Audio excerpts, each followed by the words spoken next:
I have been looking forward to this so long, Jackie. Thank you so much for chatting with me. Yeah, lovely to finally talk to you as well, Lachlan. You're really cool. So yeah.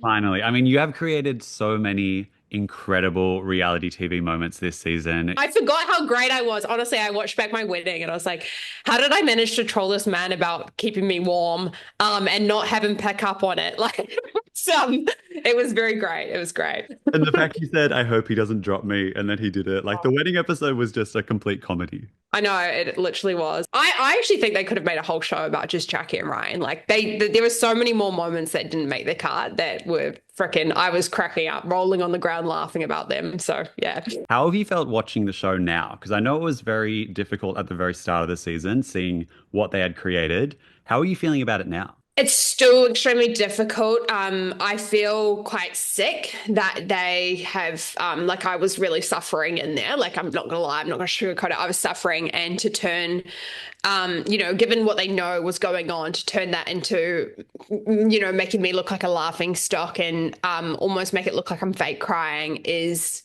it's a kind of a sick joke, really, and it's quite dark, and it makes me feel compassionate for the woman on screen, but also, that's not quite how it went. So it's hard to even relate to what's on screen, and it just kind of feels gross and sickening. But at the same time, like I'm very realistic and I have to try and, speak out and shine light on it and just step into my power and say, like, this is embarrassing for me to say, but I was not mentally well and it's not funny. It's not a joke. And that's a really tough thing to do because it's very humiliating and it's very shame. Well, it feels like I'm a laughing stock. So it's very challenging on, I guess, myself, like it is hard. It's not easy. It's very embarrassing. And a lot of people would probably just not want to get out of bed ever again. Yeah. I mean, if we go back to the moment that you decided to be on MAFS, did you have any of these fears about how you would be portrayed or how it could impact your life? I definitely was concerned that, like there was a chance that I'd make mistakes on the show, maybe make a comment out of the blue that painted me as a villain or make a mistake. And I considered that. But then while I was on the show, I didn't anticipate that they'd just create their own narratives, regardless of who they casted. So I got the feeling that maybe they had casted me as like this bridezilla that was high maintenance and like a power woman. And when you get to know me, I'm actually a really sweetheart and I'm a goofball. So it's kind of this weird contrast of they're trying to make me out to be someone I'm not, and it's just failing miserably, and people can see through the edit. And I don't know why they're doing it. I was confused. I didn't think they would be so stupid to do something so dumb. Well, it's interesting when you say about the whole villain edit, like the things that you're saying, I want flowers once a month, you dropped me and then you didn't check on me. Like they're actually not that insane. It's just when the music is heightened plus Ryan's negative reaction, it makes it look like, oh my God, Jackie is so crazy. Like some of the things you're saying is literally just the bare minimum in a relationship. Correct. And that's what I felt like during the show. I was like, I'm being completely reasonable. I'm being nothing but understanding. I know a lot of past participants were scared to speak out like you have, or scared to launch a TikTok or do a separate Instagram and do all these Q&As. Were you ever nervous about speaking out and what the repercussions could be? I know that there are laws in place to protect people, and that if I spoke out against ESA and Channel 9, that I was standing on my legal rights. And obviously I'm a lawyer, I am educated, and I know that just because I signed a contract, it doesn't mean they can breach human rights. Everything's been documented. I've got nothing to worry about. I'm in a fortunate position where there were film crew documenting everything 24/7. I did do everything I possibly could. I did seek psychological support and reported my mental health to the team of professionals, and that's all been recorded. And, it's not going to be a he said, she said situation because there's actual footage of it. I've seen a lot of comments asking about how, as a lawyer, you felt comfortable signing the contract. I'd love to know more about that. I know what it's like with contracts. Often employers will try and contract out of minimum requirements and standards. Even retailers do it. They'll specify no returns, but there's consumer guarantees law that you can't actually contract out of. And it's the same with reality TV stars. Like there's minimum standards, there's duties of care, there's criminal law, there's work and safety laws. All of these frameworks exist around a contract, and a contract can't get them out of criminal liability or civil liability for a lot of these very serious civil and criminal crimes.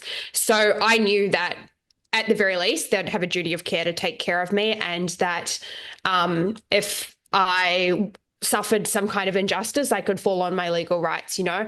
In terms of my decision to sign up, I just relied on the laws that we're all afforded as human beings. Yeah.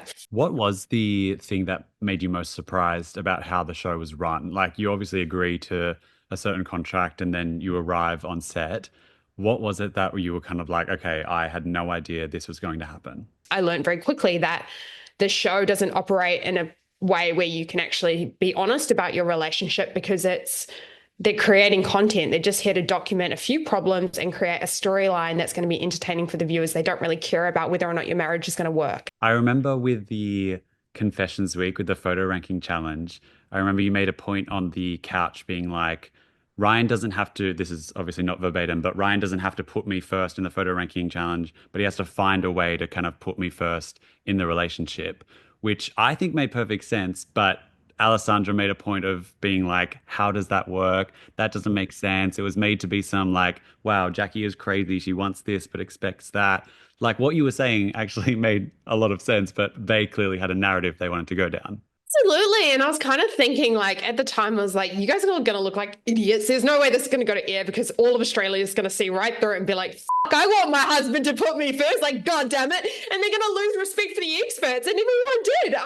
I was like, not surprised when social media took to backing me, being like, yeah, like, I want to be put first. Even Jamie was like, I would never get over it if Dave didn't put me first. So I almost felt like, you know what, if I'm just being reasonable, everyone's going to see through the edit anyway. And the show is going to make themselves look like fools for trying to make a villain out of someone who's a fucking epic human being. I saw one video that you posted as well recently was the dinner party sitting in the warehouse. A lot of people were shocked to see that, because also that's not something that we ever are shown. Like, I'm surprised you were even had a chance to film that. I'm glad you did.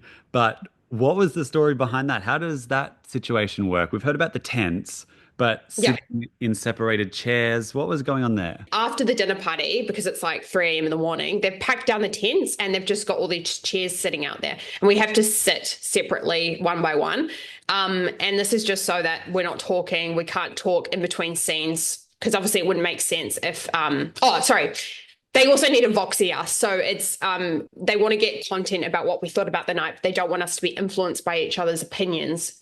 So they want our honest thoughts. So it's really just for them to put us aside and like basically collect content. I actually had this weird analogy about this when I was filming.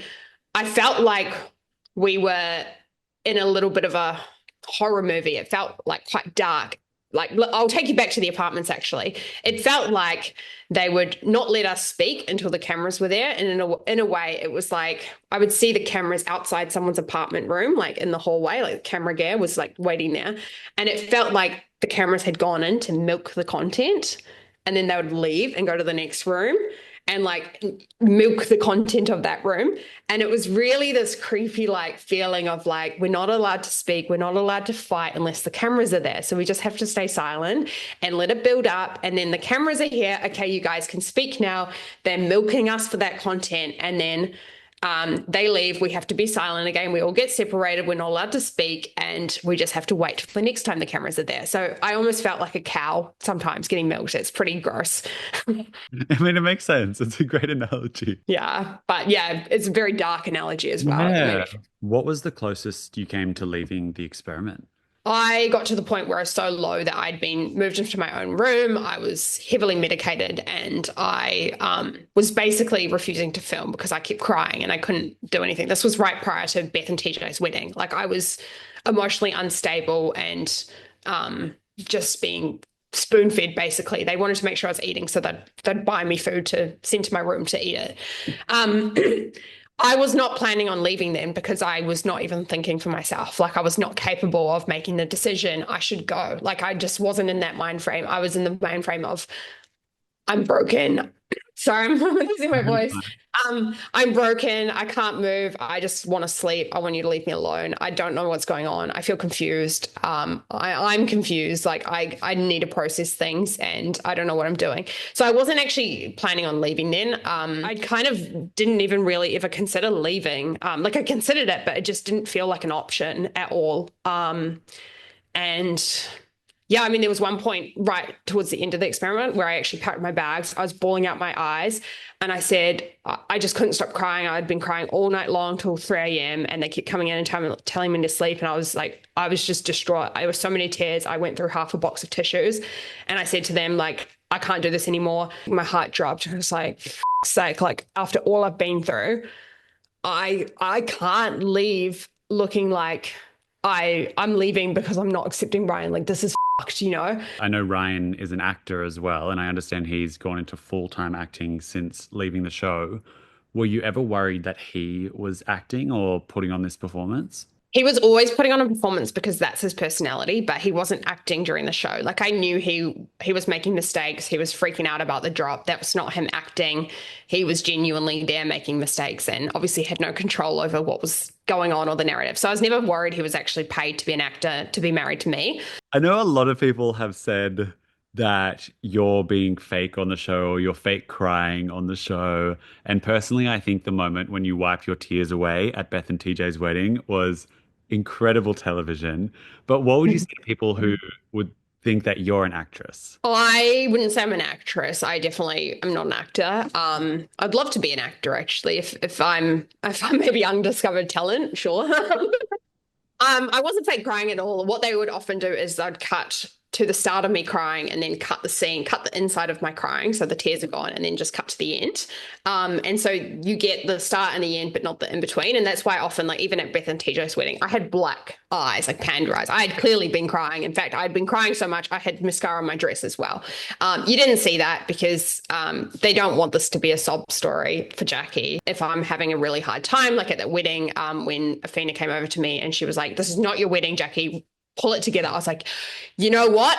I need to pull it together. I don't want to, I'm not here to cause a scene. I don't want this drama. I don't like conflict. So in that moment, I was just like, you know what? You're fucking right. Like, wipe my tears away, put on a brave face again. What I've been doing every single day since I met this man. I'm trained in this duty, this job. I can do it again today. And I just wiped my tears away and I carried on with the day. I was like, I'll just deal with this later. And then as soon as filming wrapped, I bawled my eyes out and went back to my room, heavily medicated, and went like back to my psychologist and was like, I'm not coping. Like I wasn't acting. I wish I could fake cry. I can't. Like I really can't. Yeah. No, I saw on Instagram you said you were playing it up for the cameras and trolling the experts. What do you mean by trolling the experts? I'd love to know more about how you did that. Yeah, so I realized quite early that Ryan and I weren't compatible. Like right from the get-go, I was like, why have you matched me with this man? Like he's absolutely nothing I asked for. So I sat on the first commitment ceremony couch. Actually, Ryan did fit as well.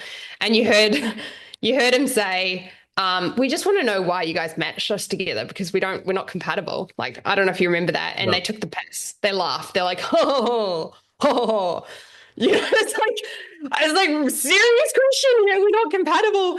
And then so they didn't address our concerns. They had nothing to say. And so I was like, okay, so clearly they can't address the elephant in the room. So I was like, well, the only thing we're compatible on is literally taking photos. So I'd be like, okay, we're great. We're the best couple ever because the only thing we have in common is we can take a photo together and we show up on MAFS. I was like, literally, you partnered me with someone that the only thing we can do is the reason why we got casted on this TV show, which is create content. Like, I don't know if this is a joke, but I was like, F it, I'll play into your joke and who will be the fool? Because you're not going to make a fool out of me. I'm going to make a fool out of you. Oh, Yeah. That's me trolling the experts. That's me trolling the show, is taking the piss out of what yeah. like consider a real marriage, really. Who have you stayed friends with since the show? Who are you still in contact with? I'm still in contact with a bunch of the girls. I speak to Marina quite often. I love Marina. She's really cool. And I speak to a lot of the other girls, but I don't want to share their names because they are going through some tough things as well. And it's kind of confidential, I guess. Yeah. I'm not one of those people that's got public relationships. I'm not out there, clinging to my co-stars for limelight or relevance or attention in social media. I guess my friendships are genuine and private and more for support as friendship should be. Yeah, if that makes sense. Yeah. Obviously, you and Ryan are not together, but how much communication have you had with him since filming the show? Ryan blocked me after Final Vows. Yeah, and he literally blocked me. I haven't talked to him since reunion. We spoke. I haven't had a single conversation with him since I guess reunion or Final Vows. Yeah. I'm very interested in the reunion and what goes down. I feel like we'll have to have a chat later on when that comes closer to discuss and unpack all of that. But I guess when you look back at the whole MAFS experience, what was the highlight for you? The highlight was meeting my lifelong partner. Definitely the highlight. It made it all worth it. And I think like I just got to take it as an experience, really. I'd love to know what the future holds. Like, do you want to do more TV work? Like, what's on Jackie's vision board? Yeah, I guess I'm got my eyes set on $500 million, as you know, and I'm not going to stop till I get there. Yep. Perfect. No, but I'm passionate about business and I'm kind of the only reason why I'd go on another TV show is to restore my character and reputation. I'd love to be funny. I hope to be a bit of a Sophie Monk on social media because I find her very funny and I feel like we've got a similar sense of humor. So she is my role model now and I'd love to be like her one day. And in terms of, I guess, my yeah, I guess like social media, I plan to stick around. I'd love to be an advocate for what's right and wrong in the world and voice my opinions about that. I'm not here to be an influencer. I really don't care about influencing people. I'm actually would prefer to inform them about stuff like their rights and help people. Yeah, I guess we'll see what happens. I'm also ready, obviously, to settle down and start a family. So yeah, we'll see. No, I am so excited to see what is next for you. Excited to see how the rest of the season unfolds. And we'll definitely have to check back in towards the end of the season, maybe with a special guest joining you. Yeah, sounds great. Thanks a lot, Glenn.